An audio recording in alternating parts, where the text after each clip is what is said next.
দেশের পরিস্থিতি খারাপ, এ কথা মনে হচ্ছে এখন। দেশের পরিস্থিতি খারাপ আর বিদেশের পরিস্থিতি খুব ভালো নাকি? দেশে তো তা বিদেশ ভালো আসলি। ভালো আসনো ঠিকই আছে। ওই এক সিগারেট তুমি হলো 10 টাকা দিয়ে কিনে খাননি, 8 টাকা কিনে খাননি, 15 টাকা কিনে খাননি, 20 টাকা কিনে খাননি। এক সিগারেট 1 রিয়াল দাম। পাগল খাবাও তো। হ্যাঁ, এখন কৌছে কি যে সিগারেটের দাম বাড়াছে, যেন লোকজন সিগারেট না খায়, সিগারেট না খায় গাঁজা খাবে। হ্যাঁ, সেই ইয়াদ হয়েছে ডক্টর ইউনূস। এ শোভন ভাই, আলাদা কুমকে কাটো। কি কমকে খাটনি? সৌদি আরব থেকে আসে কি আর কারো বেশি হয়ে গেছে নাকি? সেই দেখ তো কাছে আলকাটা বেশি আছে। হয় আলি আলের মধ্যে যে সুদ দাও উঠি আলে মধ্যে সুদ দাও কি? ওই তো ওটি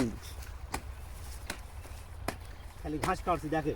ঘাস কাটছে, এক কোদাল মাটি কাটছে তো ঘাস কাটছে। সেই দেখ তুমি আলে আল কাটা হবে না, ঘাস ধরা হবে না। এলা কি কথা রে? কে দেশে বলে কামের অভাব নাই, তেল কাটতে লাগিস। আল কাটতে করা লাগবে না, ঘিমা লাগবে না। সেই জন্য কি আমি রাজা বাদশাহ আসবো নাকি রে? আসবো সৌদি আরবে। মানুষের কইছিল, মানুষের কথা মনে হচ্ছে এখন কি কি করছে? যে দেশে তাসে দেশের পরিস্থিতি খারাপ। এবারে এগিয়ে যা।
সিন আলদারে আলে একটু কম করে